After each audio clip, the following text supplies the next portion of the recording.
मार्ग में सीता ने रामचंद्र से कहा, आर्यपुत्र, यद्यपि आप महान पुरुष हैं, किंतु सूक्ष्म रूप से विचार करने पर मुझे प्रतीत होता है कि अधर्म में प्रवृत्त हो हैं।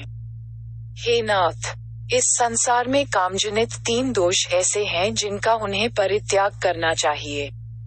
पहला कामजनित दोष है मिथ्या भाषण, जो आपने न तो कभी किया है और न ही कभी करेंगे।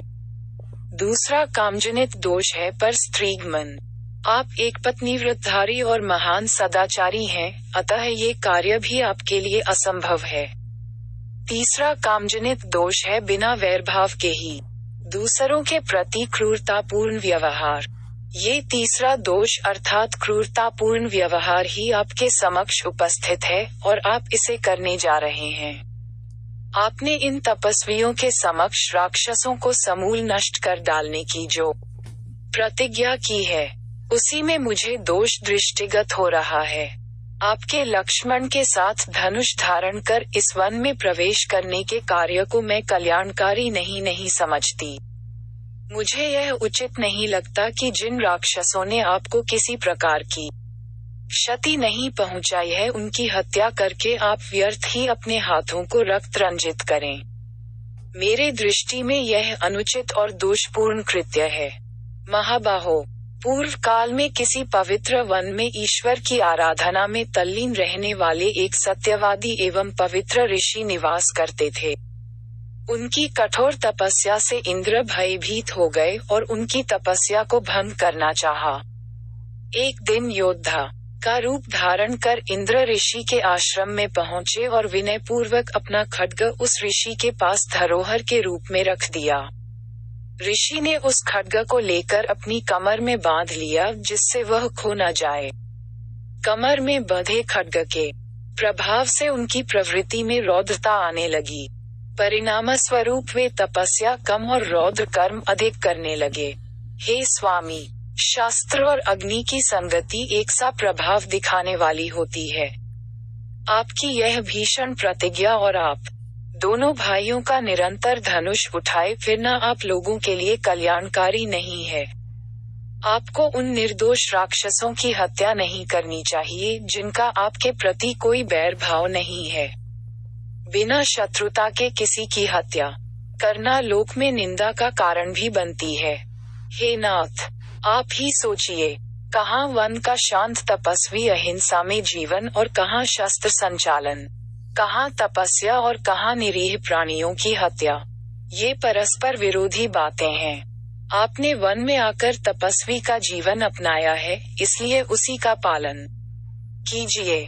सनातन नियम यही है कि बुद्धिमान लोग कष्ट सहकर भी अपने धर्म की साधना करते हैं। मैं नारी सुलभ चपलता के कारण ही मैं आपको धर्म का यह उपदेश दे रही हूँ, अन्यथा किसमें सामर्थ्य है जो आपको धर्म का उपदेश दे। सीता के वचनों को सुनकर राम बोले, सीते, जो कुछ तुमने कहा है वह सर्वथा उचित है। मेरे कल्याण की दृष्टि से ही तुमने यह बात कही है, किंतु हम लोगों के धनुष धारण करने का एकमात्र प्रयोजन आर्यों की रक्षा करना है। यहाँ निवास करने वाले ऋषि मुनि और तपस्वी राक्षसों के कारण अत्यंत दुखी हैं। वे उनसे अपनी रक्षा चाहते हैं और इसके लिए उन्होंने शरणागत होकर मुझसे प्रार्थना की है। उनकी रक्षा के लिए ही मैंने प्रतिज्ञा भी की है। क्षत्रिय का धर्म ही असहाय और दुखियों की रक्षा करना है। ऋषि मुनि और ब्राह्मणों की सेवा तो मेरा कर्तव्य है। फिर मैं तो उन्हें वचन भी दे चुका हूँ। क्या तुम्हारे विचार से यह उचित है कि मैं उस प्रतिज्ञा को भंग कर दूं? तुम ये कदापि नहीं चाहोगी कि मैं प्रतिज्ञा भंग करके झूठा कहलाऊं, क्योंकि तुम जानती हो कि सत्य मुझे प्राणों से भी प्रिय है और अपनी प्रतिज्ञा का पालन करने के लिए तुम्हारा और लक्ष्मण का परित्याग भी कर सकता हूँ।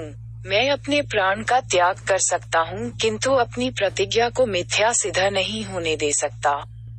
फिर भी जो कुछ तुमने कहा उससे मैं बहुत प्रसन्न हूँ। इसके पश्चात उन लोगों ने अगस्त्य मुनि के दर्शन के लिए प्रस्थान किया, किंतु उन्हें उनके आश्रम का पता नहीं चल पाया। अनेक ऋषि मुनियों के दर्शन करते तथा वनों में भ्रमण करते हुए 10 वर्ष व्यतीत हो गए। इस अवधि में उन्होंने अलग अलग स्थानों में एक एक दो वर्ष तक कुटिया बनाकर निवास किया। साथ ही साथ अगस्त्य मुनि के आश्रम की भी खोज करते रहे, परंतु अनेक प्रयत्न करने पर भी उनका आश्रम न पा सके।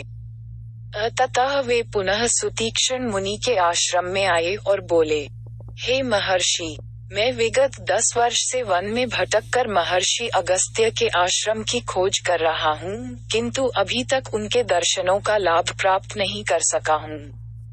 उनके दर्शनों की मुझे तीव्र लालसा है, इसलिए कृपा करके आप उनके आश्रम में पहुँचने के लिए मार्ग बताइए।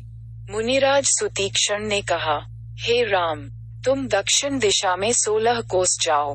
वहां तुम्हें एक विशाल पिप्पली वन दृष्टिगत होगा। उस पिप्पली वन के वृक्ष प्रत्येक ऋतु में खिलने वाले सुगंधियुक्त रंग बिरंगे फूलों से लदे वृक्ष मिलेंगे। उन पर नाना प्रकार की बोलियों में कलरव करते हुए असंख्य पक्षी होंगे।